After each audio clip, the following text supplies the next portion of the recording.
This is the panel on governance and institutions as representations of nationhood.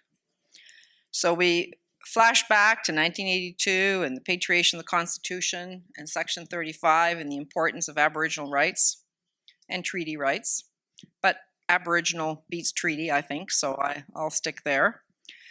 We then move on to a Supreme Court and Indigenous peoples who are bringing those cases forward in greater and greater numbers. So the Supreme Court starts to shape and acknowledge what Indigenous title looks like and how to start to interpret Section 35. And then we move to RCAP and the whole holistic approach to complementary restructuring and the comprehensive restructuring, rather, of relations between amongst First People themselves and with Canada. And some of the major recommendations would start to speak to the institutional elements, like, for example, you'll remember the Aboriginal Parliament, an expansion of the Indigenous land and resource base, the recognition of Métis self-government, all those initiatives to address social, education, health, and housing needs.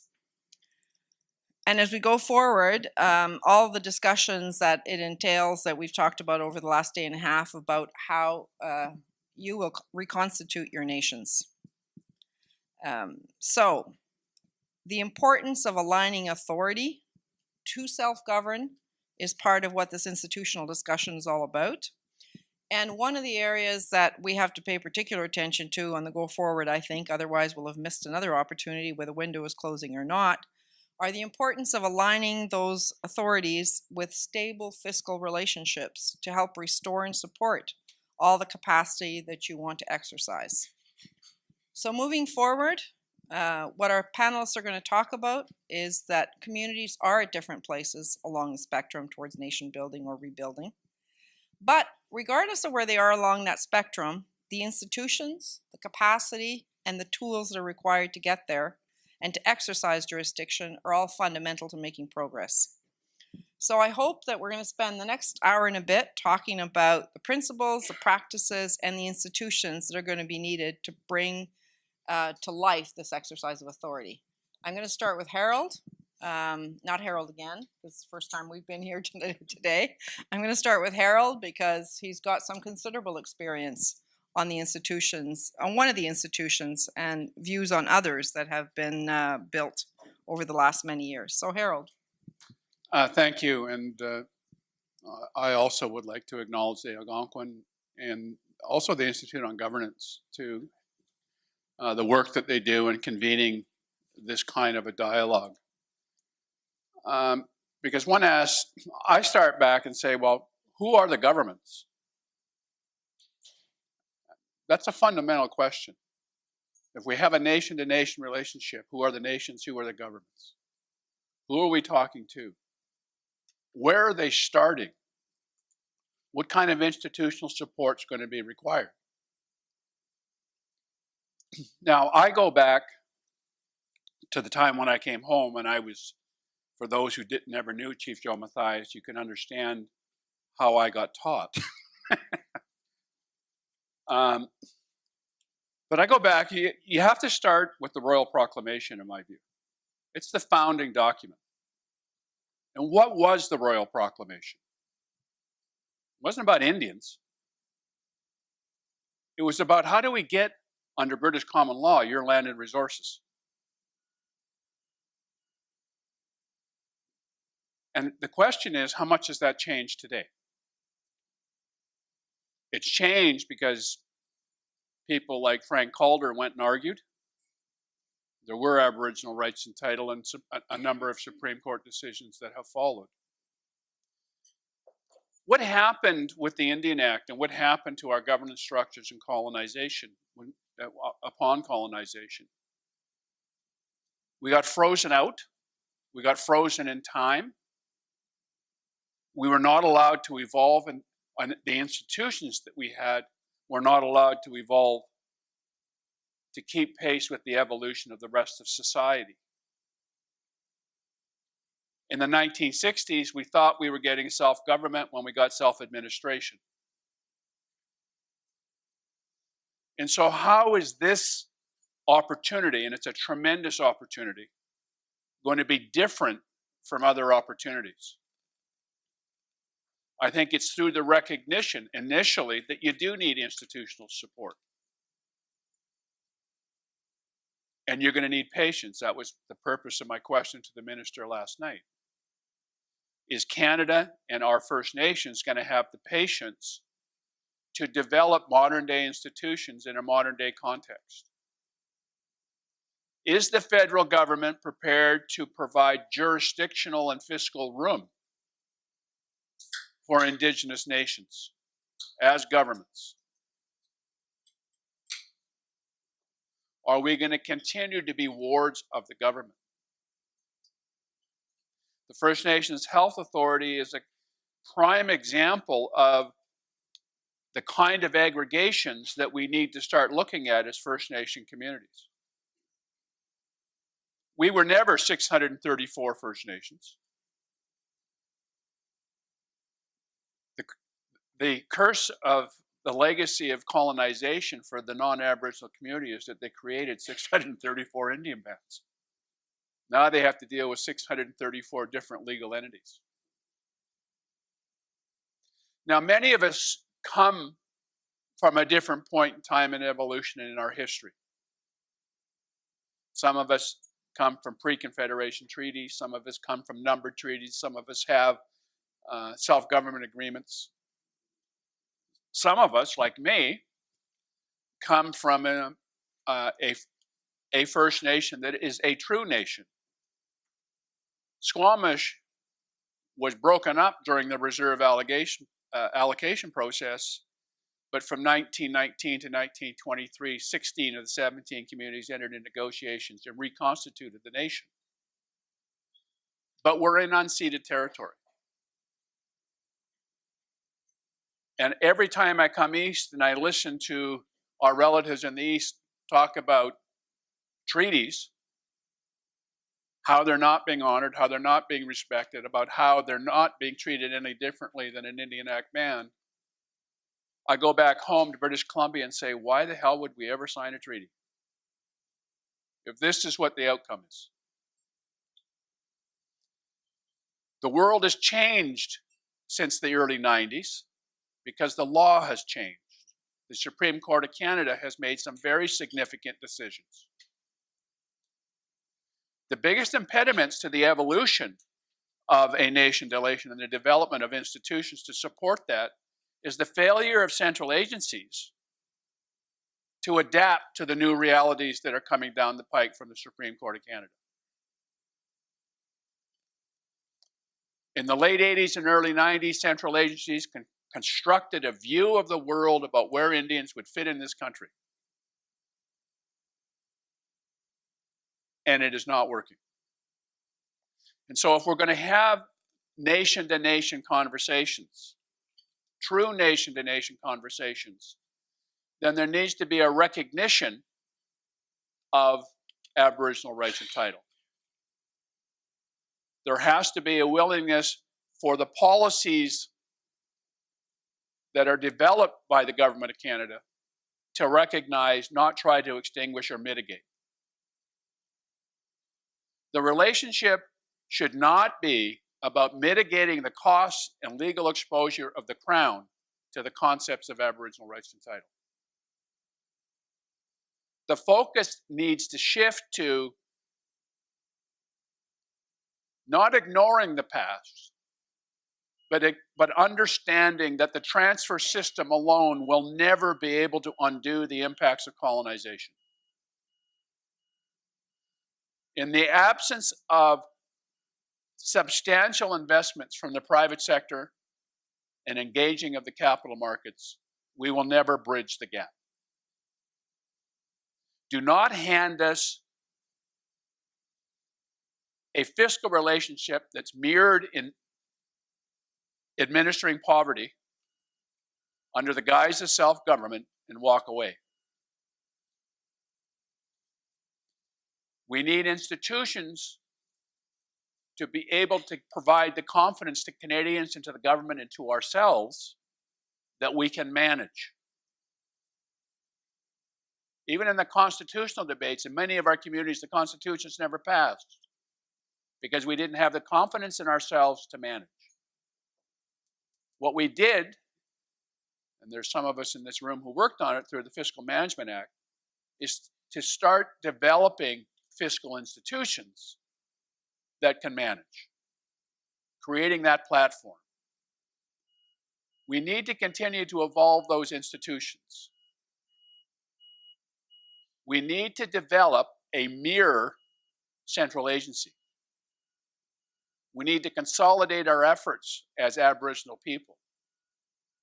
We have to create Aboriginal organizations that are more than advocates. How do we make decisions politically?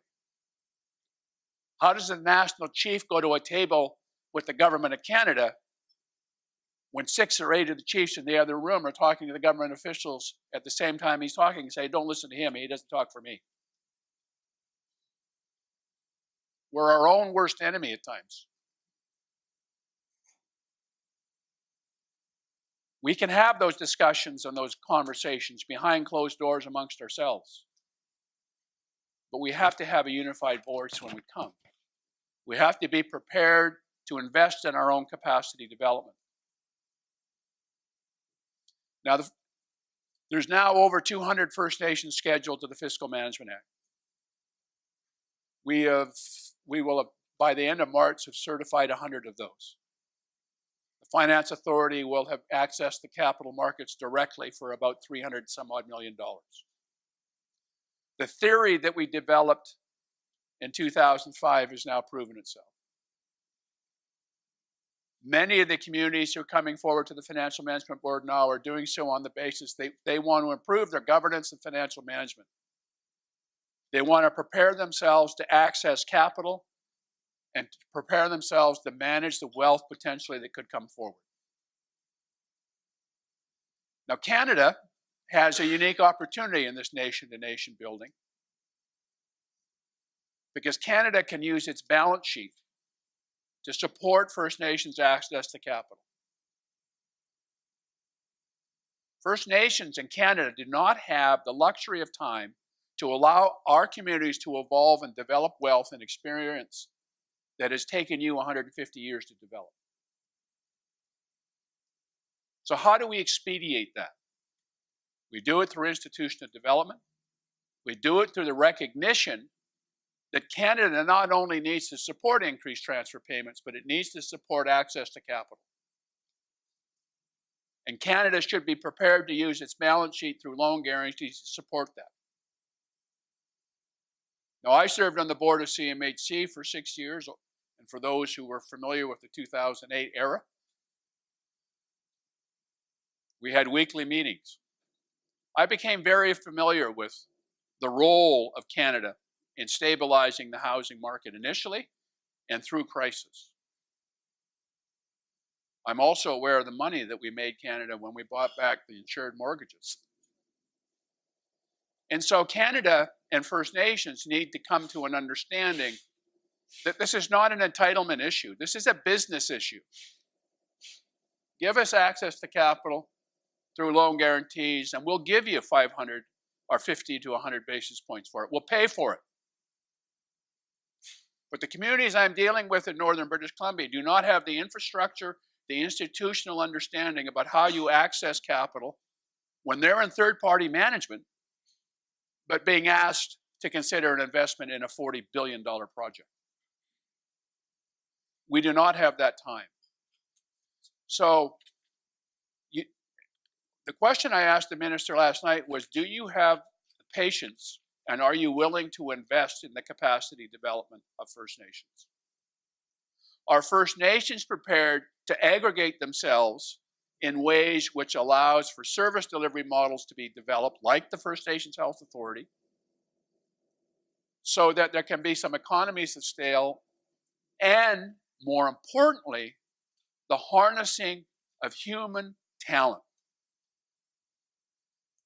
To exist within a modern-day economy requires capacities that cannot be replicated 634 times in this country. Institutions like those created under the Fiscal Management Act, like AFOA, are institutions that can help bridge that gap. But Canada has to be prepared to invest in that capacity development.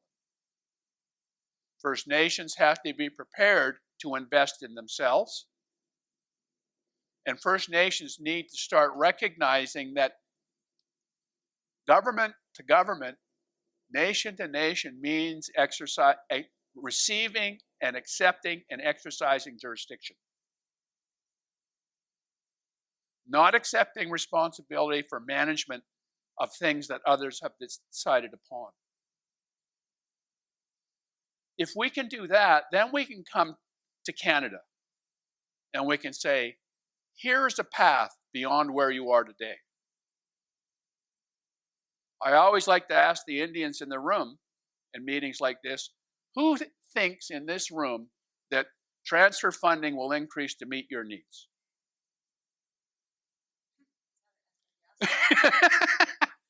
I get the same answer. Are you kidding? So if that's not going to happen, let's just accept that. And I do, because I'm old. I've been around too long. It's never going to happen. So in a government-to-government relationship, in a nation-to-nation relationship, in a new fiscal relationship, how do we undo the perceptions of the 1990s about where we fit in this country? How do we make room at the tax and fiscal tables for our nations? How do we create the institutions that give everyone confidence, including ourselves, that we can manage? I served on council for 8 years in Squamish Nation. I consider myself a recovered politician, as I was saying to others. I would go into a council meeting and I'd be handed a binder of material, and I'd be asked to consider it, make decisions on it that day. We have to change our approaches to governance. We have to move to process-based decision-making models versus personality-based decision-making models. When I came home and I sat on council as a professional, I could bang my hand on the desk and generally get what I wanted.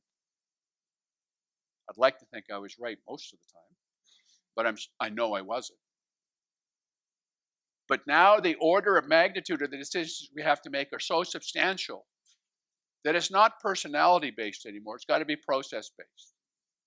We have to understand that through the Financial Management Board certification system, when we call for an audit and risk management committee, and that committee has a challenge function, it's not to challenge the people.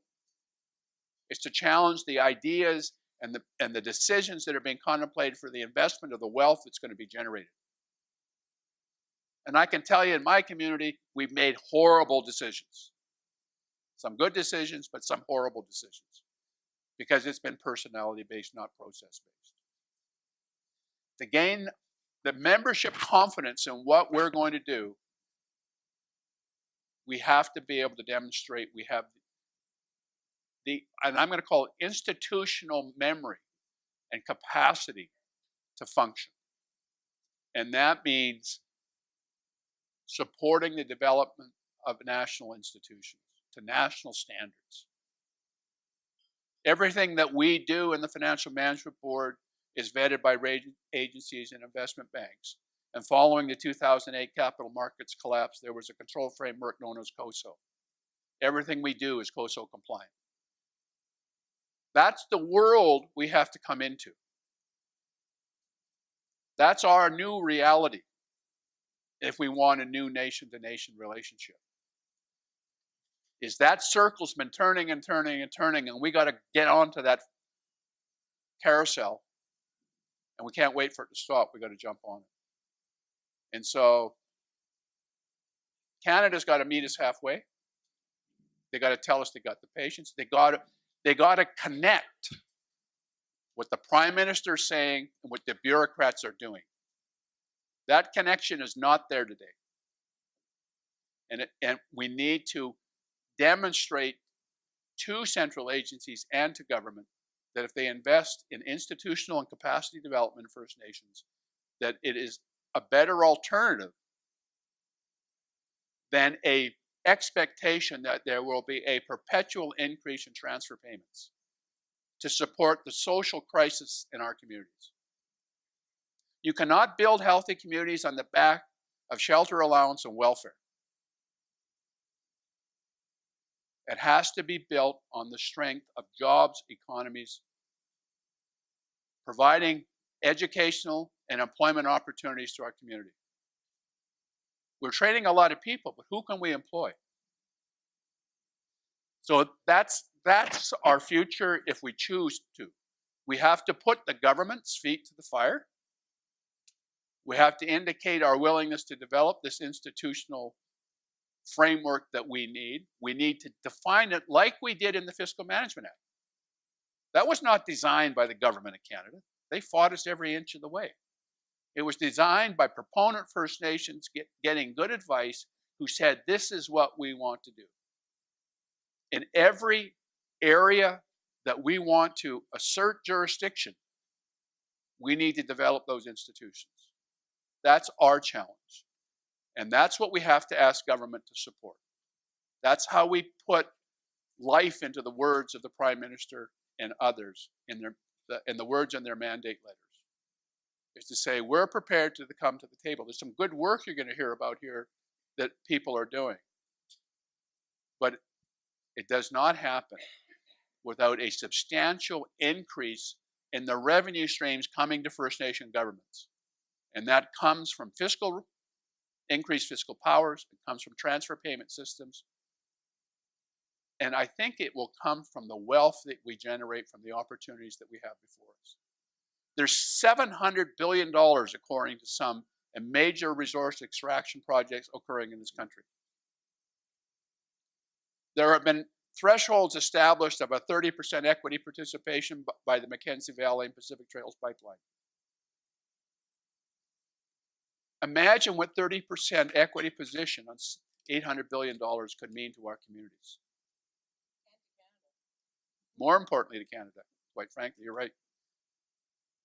Those are the kind of solutions that we need to be thinking of in a nation-to-nation, a new fiscal relationship, and in the institutions we need to be able to support those kinds of investments. How does industry have the confidence when they sit in a negotiation with First Nation communities that are involved in major projects, that that First Nation can deliver on an equity ask? Some of us are fortunate because of our geographic location that we can, but most of us are not. And so those are the kinds of bold steps I'm expecting to come forward out of this nation-to-nation conversation. Thank you. Harold, you've made believers of us all. I think those of us who are in the room who get to go back to jobs after this on Monday morning should become missionaries for the cause too. Koren, we turn to you. Is it okay if I stand up? Whatever you prefer. I think my legal training requires me to stand at a podium. That, and it's after lunchtime. And I'll make sure I stay awake if I'm standing. So my name is Koren Lightning-Earle. My Cree name is Blue Thunderbird Woman. I'm from Musqueam's territory. I'm honored to be here, and thank you for inviting me to come here. When I was asked to come talk about nation to nation, I represent the Indigenous Bar Association, which is a national association of Indigenous lawyers. So we have Indigenous lawyers all across Canada, and we work with them and we support them and to support our Indigenous communities. Every year, the Indigenous lawyer community is growing. Every year, we have 30 to 40 new students entering law schools to become lawyers.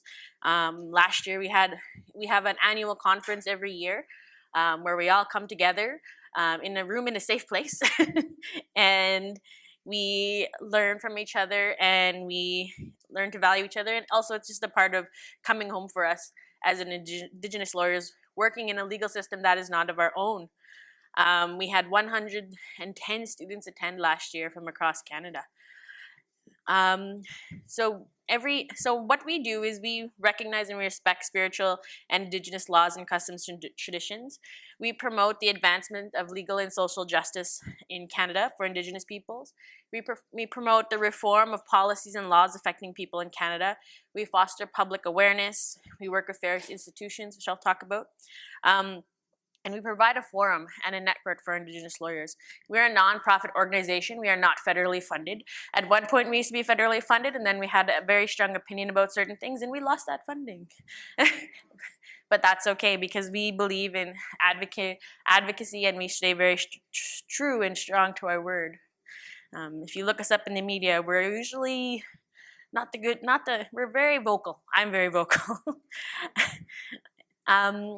So one of the things is, how do we support communities and providing them with the skills and tools to succeed? And I believe that our communities have the skills and tools to succeed.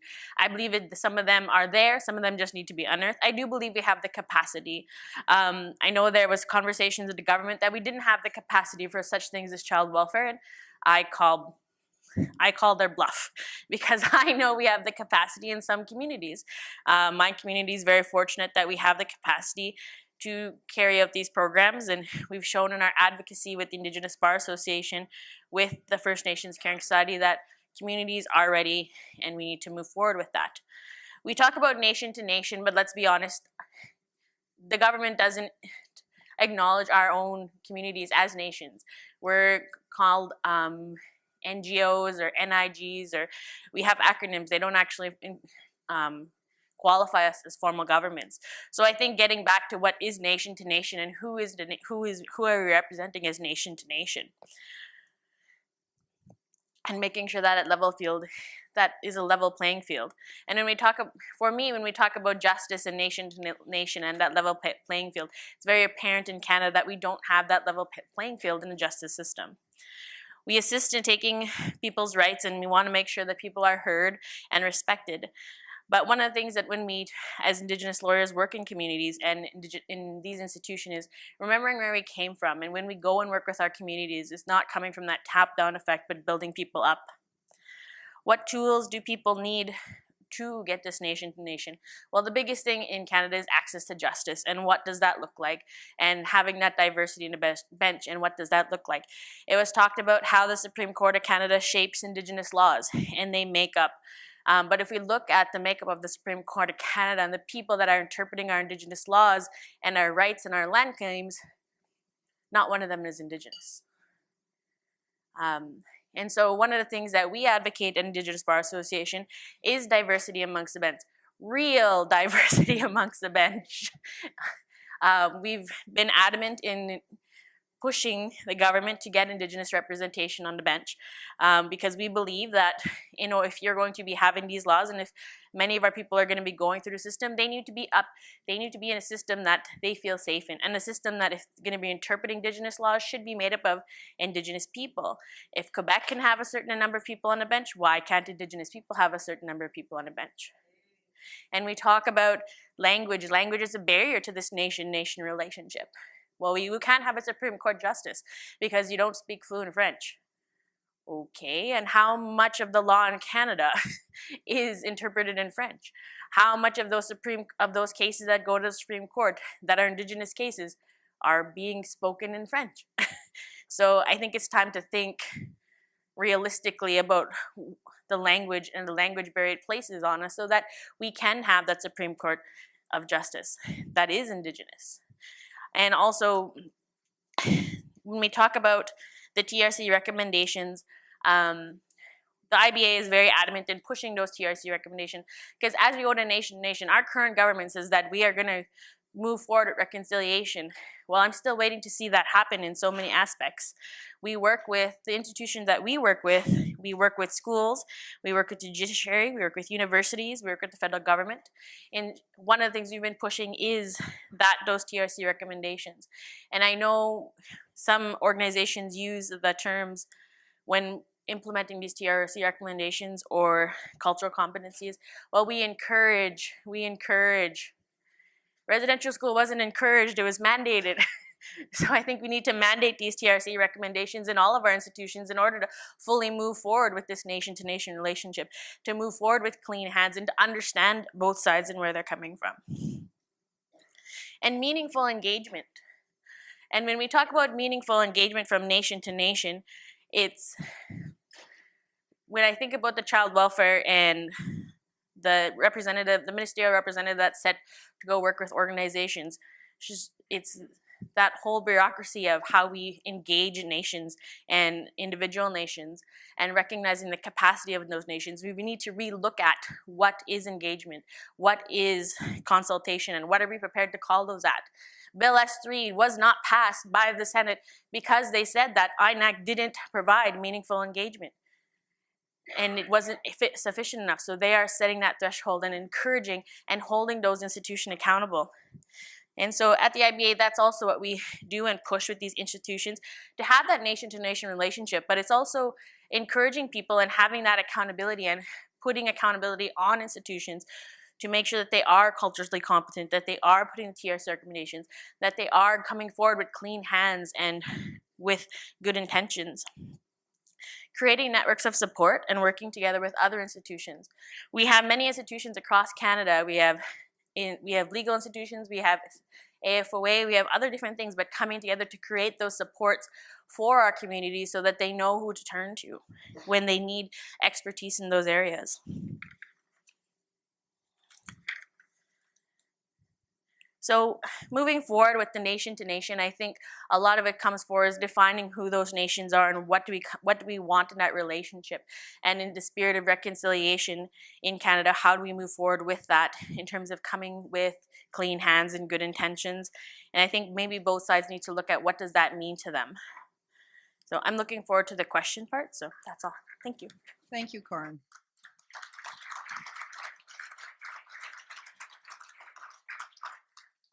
Gwen? Excuse me.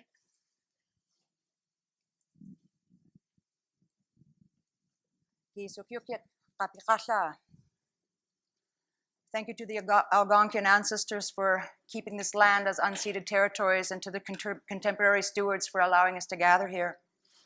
Ktunaxa. I am part of an institution. Ktunaxa. My name is Red Arrow Woman. I descend from hereditary chiefs. My great-grandfather was in Ottawa in 1916 asking for recognition. My granddaughter is my succession plan. She'll be back here in 150 years, 100 years with the great-granddaughter, great-great-granddaughter, if we don't get recognition. What is recognition? Look in the mirror. Look in the mirror for recognition. I talked yesterday about how can we ask this crown to recognize us when they were not here that many years ago. We can only recognize each other as Indigenous nations. We've got to bring that to ourselves. Hey, there it is. Where's the clicker? Okay, I think I'm good to go now. Oh, no, this is an interesting clicker. This one? Hey. So the first thing is actually this conversation is happening around what is a nation, who are the nations, nation to nation. And I said to myself, nation to nation or nation to nation to nation to nation? Because in my world, we have to ask ourselves that because there are different relationships that have to exist between different nations. The Indigenous nations of Canada, yes. Are we talking about Métis, Inuit, and First Nations? Because there are different relationships. Indigenous people are the peoples that were here prior to contact. We recognize the Blackfoot people.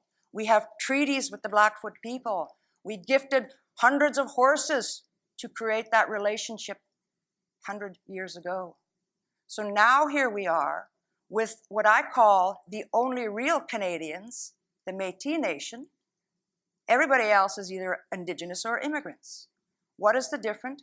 They are a unique nation, brought together from some of our Indigenous qualities, but some of the qualities of the newcomers. So they are Aboriginal, but they are not Indigenous. They do not have a creation story that talks of how they were placed in this earth. They do not have a language that goes back hundreds and hundreds of years, perhaps thousands of years. So we understand that we have to know that as Indigenous people, we have both territorial and personal jurisdiction, the right to govern over our lands and also over our people, regardless of where those people are. So when we talk about being Ktunaxa, it's not a reserve or a place-based identity. It's in our hearts. When we ask someone to think, we say, it means to ask your heart, not your head. So when we talk about governance for ourselves, we have to know, who are we actually talking about here? The Indigenous nations? That's one relationship. So we have to then ask nation to nation to nation to nation, because there are many nations in Canada. British Columbia is home to 7 of the 11 Indigenous nation or Indigenous language families of Canada. And in fact, Miles as a Haida and me as a Ktunaxa, our languages are isolate languages. They're related to no other language in the whole world. Where if we think about something like the Salishan language, there are multiple dialects underneath that language group. So self-determination is key in this. But what we have experienced as they've pulled us apart and caused us to compete with each other is the us and them, even within our own nations, even within our own families. So we have to understand that we require investments to achieve the outcomes that we want to achieve. The diversity of BC First Nations has to be recognized. My land, my language, my people. The University of Saskatchewan, the First Nations University, whatever that was talked about yesterday, has no relationship to my nation. So again, in institutions as representations of nationhood, I am not Cree. I almost married a Cree. Perry Balgard said that I would have been cremated.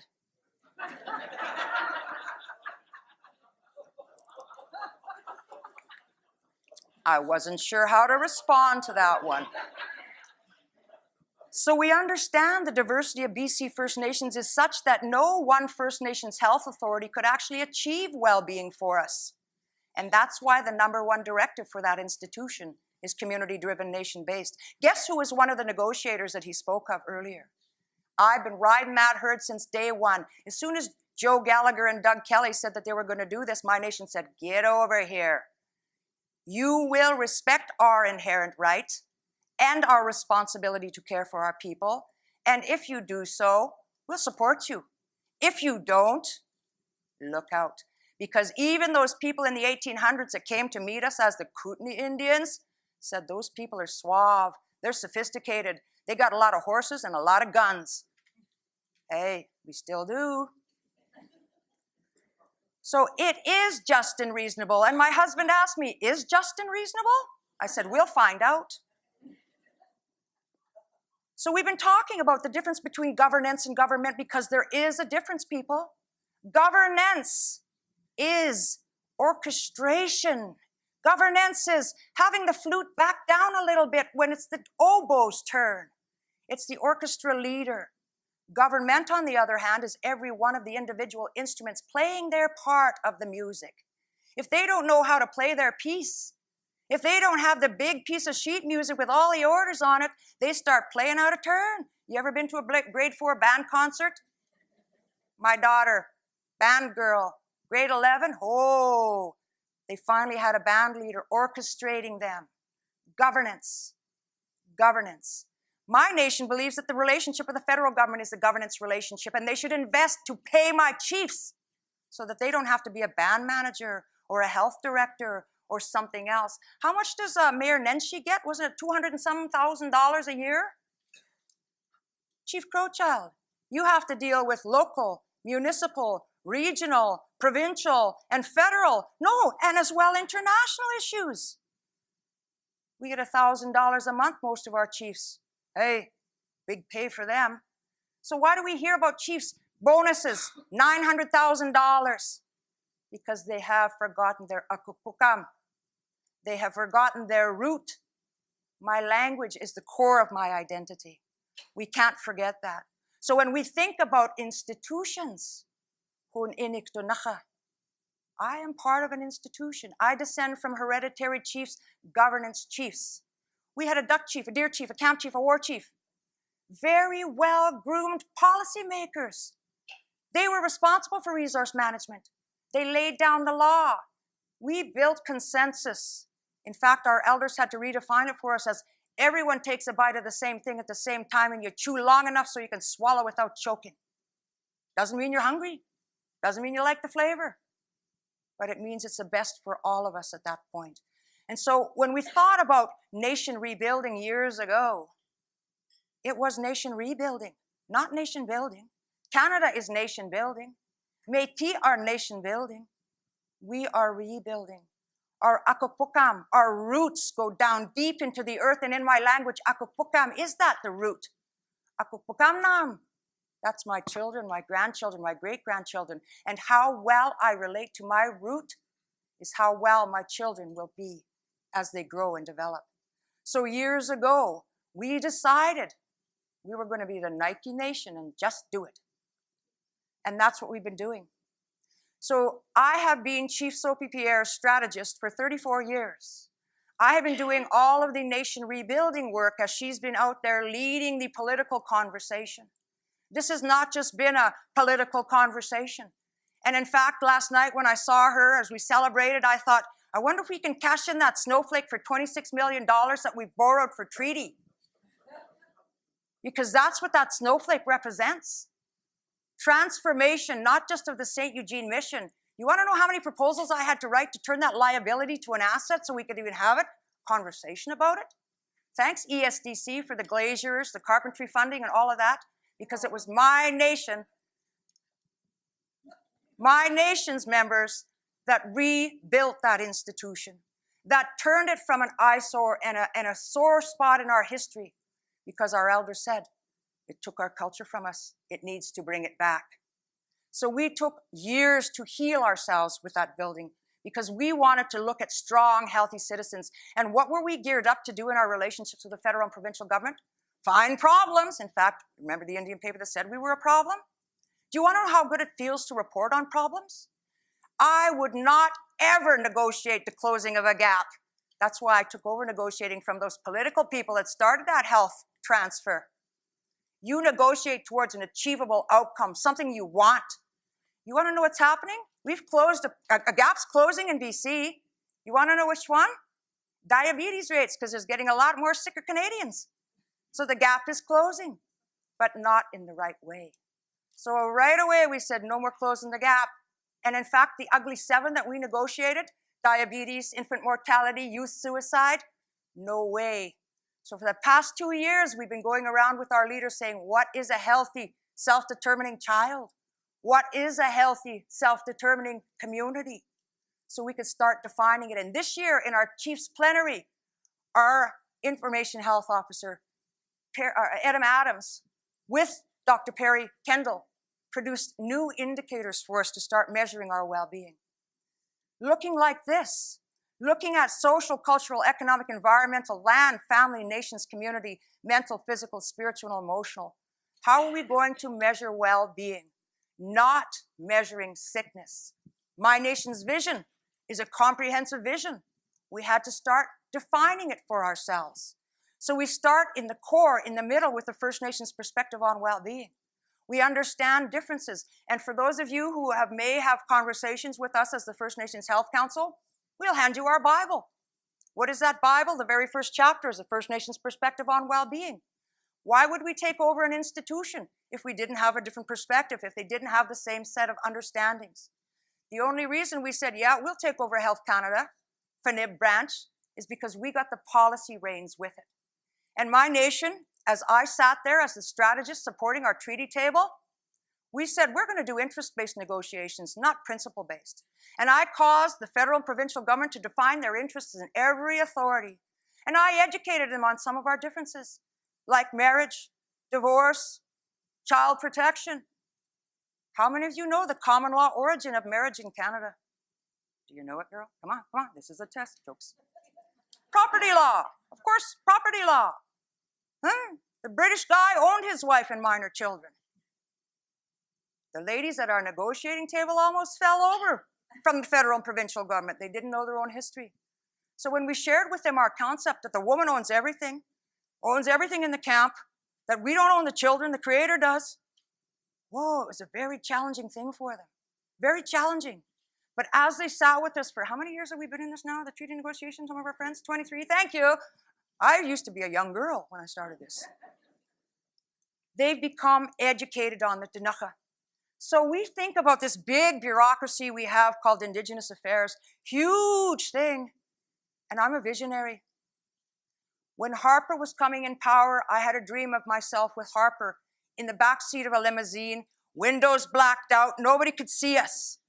Way. When I saw the trajectory towards Trudeau, I had another dream. We were in a big boardroom, a bunch of Indians. He came in, started hugging us, and I whispered in his ear, "Don't worry, Justin, we got it under control." I am an artist. I am a builder. I am a creator. When I knew we were going to have this new government and the will was going to be there, I said, we need to show them the way. We need to give them some advice, at least something to focus on. Because I see diversion strategies occurring, happening, going this way, that way. Fiscal framework, community development, data governance. Brr. No containment for all of it. No. So I put these posters together. Hey, they're beautiful posters. Aren't they pretty? And there's some of them here on the tables. And I got a few more over there. And they're in both official languages. For Canada, I'm sorry, Cree. I'm sorry, Naskapi. I'm sorry, all of you. I could not put it in your languages. So I said to the federal government and the British Columbia government, how about you pass heritage language legislation? Recognize our Indigenous language families as the same languages that belong to Canada in the same breath as French and English. So every institution that has that criteria for having at least 2 languages can include our own languages. At least. So when we think about this new model, I said recognition, that's us to the crown, not the crown to us. We may recognize you, Canadian government. The middle panel of these posters is about nation rebuilding. I have worked many years writing. I'm actually the creative writer, because to get money in Indian country, you got to have a journalism degree or a creative writing degree or something that actually can. I got money out of the Jesuits to take my kids down to a university in Montana one time. So there's ways you can get money. But why should we have to? Harold, Blue Ribbon Panel on Grants and Contributions, 2006. I think we're having a reunion. Who else was on that panel? Who in the room was on the Blue Ribbon Panel on Grants and Contributions for Aboriginal People back in 2006? I presented them a model that actually had investment directly to our nations, because our identities never change. How many program authorities does Treasury Board let out for us? About 30 or 40 into Indigenous Affairs. By the way, we will not let any institution in our territory indigenize anything. They will Ktunaxaize it, or they won't do it at all. My nation provides services on and off reserve to all Aboriginal people, regardless of status or residency. We've recognized the Métis as Aboriginal people and protocoled with them, and they take services through my nation's government. On the boards and committees we structure, sure, they have a voice. Yes, we have Métis social workers, but they will not come and encroach upon our territorial jurisdiction. We recognize their personal jurisdiction. They recognize ours. So the new model for nation rebuilding is about us doing it from the inside out, not from the outside in. We need enabling institutions, not representative institutions. There are fights going on in Indian country right now about who has the right to represent our children. Hey, that's the grandmothers in my nation. So I've asked Chief Sophie Pierre, the Order of Canada winner, the grandmother at home, who's now retired. Yeah, right. You need to come out, Sophie, as a grandmother now. We need to bring our grandmothers back out again to tell us how to behave. We need to remind ourselves who we are in our languages, because in our languages we know how to govern. We know how to relate to ourselves, to our environment. We know those things. And so this middle panel is about a new relational model. Instead of a program model, it's about nation rebuilding, community development, which then affects individual and family health and wellness. So wellness and health is an outcome of a life lived well, of all of the enablers being in place. The first, most important one is your identity.